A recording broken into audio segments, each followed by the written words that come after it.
Jennifer, hi.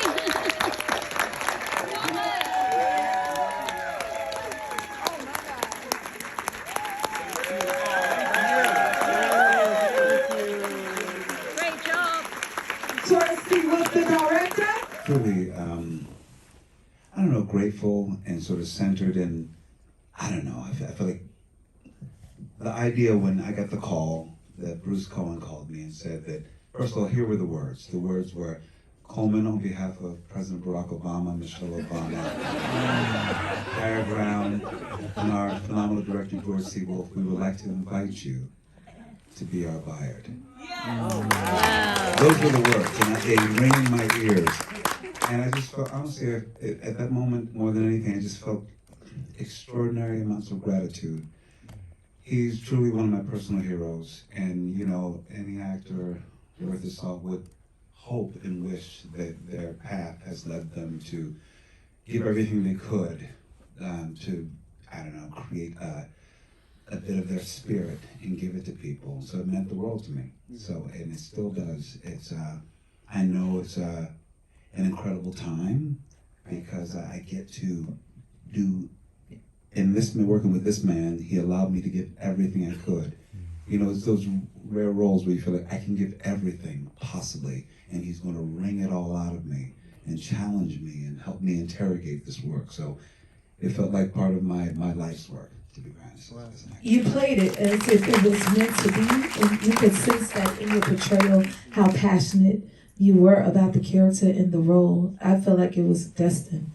Now, George. As I went to anything that I can find, I mean, you can find some debates of his, you can find some interviews. It's not a lot, but then I go into his writing, you find there's books, and just, I don't know, I feel like the most personal that you can find out of anyone's through the writing, and the way they write, and the way they phrase language.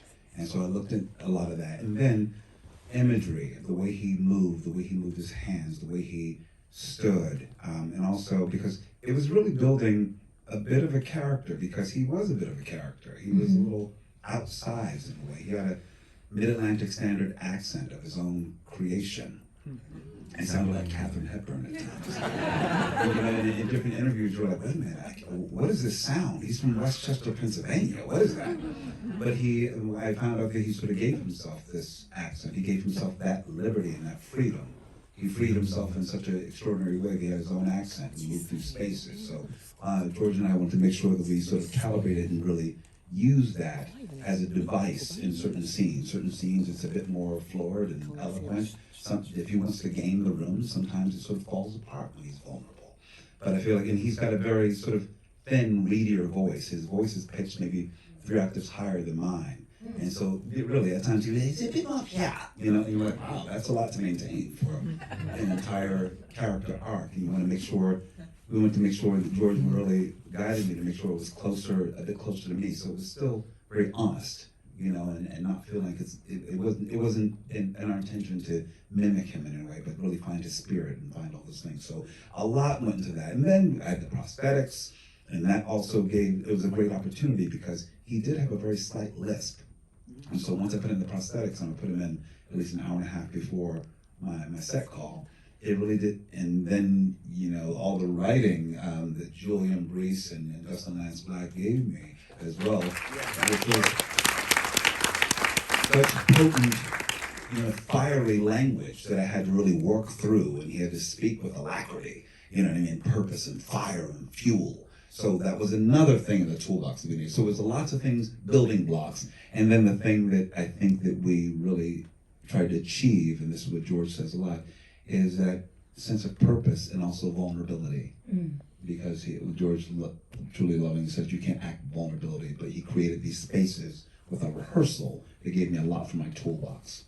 And also, even though the speech, it was interesting, even though the speech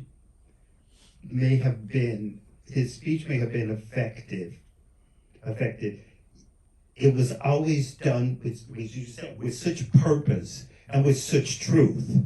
So it was like some kind of, this image is sort of very strange, some kind of sushi roll where there's affectation going on, but it's inside of it is edge and truth and it's also what all the characters from the film, but also from that time period, they were so ferociously committed to changing this country, the direction that it needed to. And there were people like A. Philip Randolph who had been doing it his entire life, and Oliver Baker, names that we don't know, but they all were driven by this deep, deep passion to make America be more of what America should be. And whatever, and so if it required Catherine Hepburn to put in an appearance, or if it required something else to put in an appearance, so he could go from Catherine Hepburn to, we ain't doing that shit, like that, because at the end goal was pushing the country forward. That was the agenda. And so there was truth ever present. Yes, sir. I got a phone call from Bruce Cohen, the producers, and he said, we have this film, Rustin, and we're going to send you the film. Now, just to let you know, I did not know that much about Bayard Rustin, and I was embarrassed by that because I grew up in a family that was active in the civil rights movement, and I knew his name, but I did not have the information.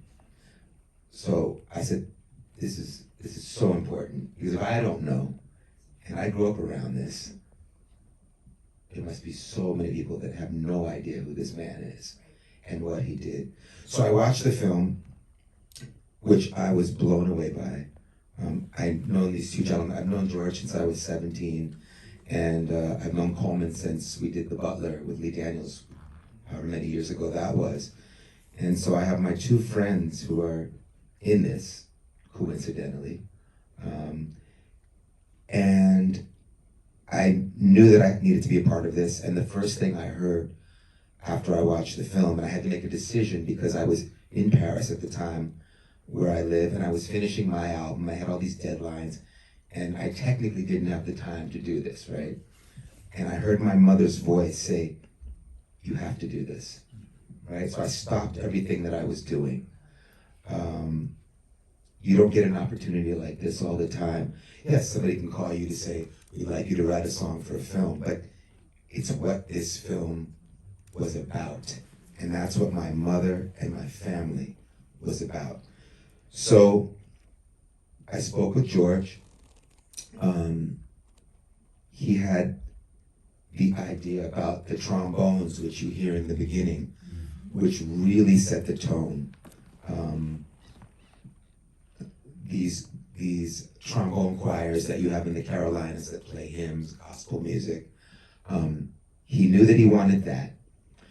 And we talked a bit about themes and so forth. And then I called Colman. Nobody asked me to call Colman, but I knew I had to speak with him. He just embodied this person, this character.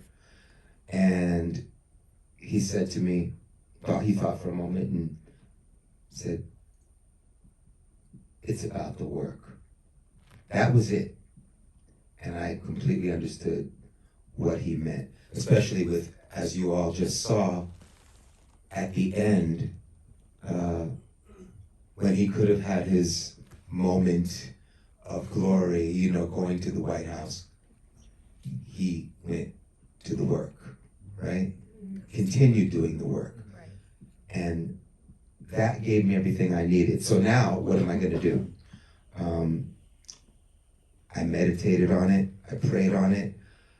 I walked around my house for about 48 hours. I kept passing the piano, but I didn't feel anything. And I'm not the type of writer that likes to sit down to write because I have to write, or it's Tuesday and it's 5 o'clock and this is when I write. Some people do that very well. They write on a schedule. They get up to work and it's very methodical.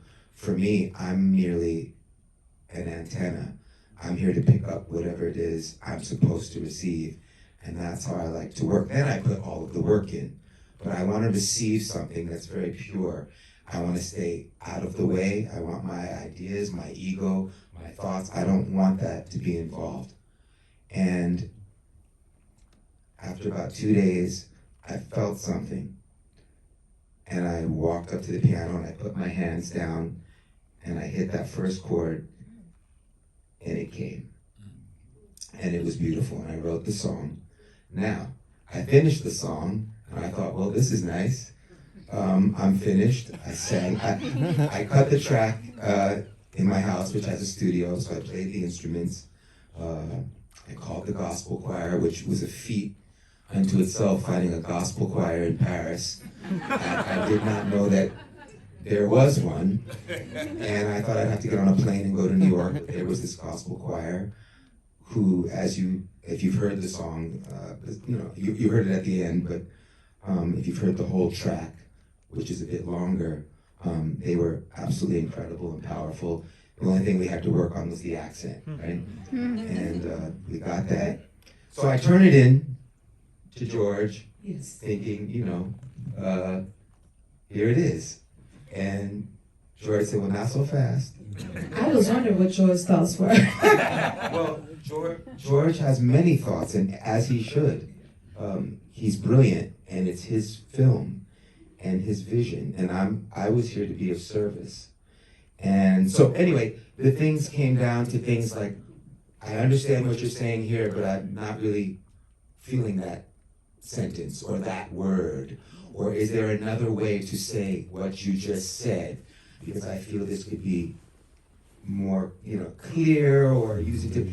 And so now I sang the song, and I'm sure you can relate to this. Sometimes you sing a song, you do it, you perform it, and you feel it, and you're like, that's it, right? So now I had to go back and sing it again after I was already in love with my vocal performance. Right? So I would sing it again and put all the feeling, and then send it back to George. Okay, how about this or that or this? And this went on really for about 3 weeks, right? And I've never been through that, right? But, because, oh, hello, am I still there? I've never been through that. And as I said, I'm there to be of service. He's also my friend. I respect him so much. And in the end, he was absolutely right about every note that he made. Thus, the song is what it is. And I so appreciated that back and forth experience. And I'm just really honored to be a part of this, because it's not about me, it's not about George, it's not about Colman, it's about the legacy of Bayard Rustin. And I feel like all of us together, did exactly what needed to be done. You definitely did Yeah. that. That is for sure.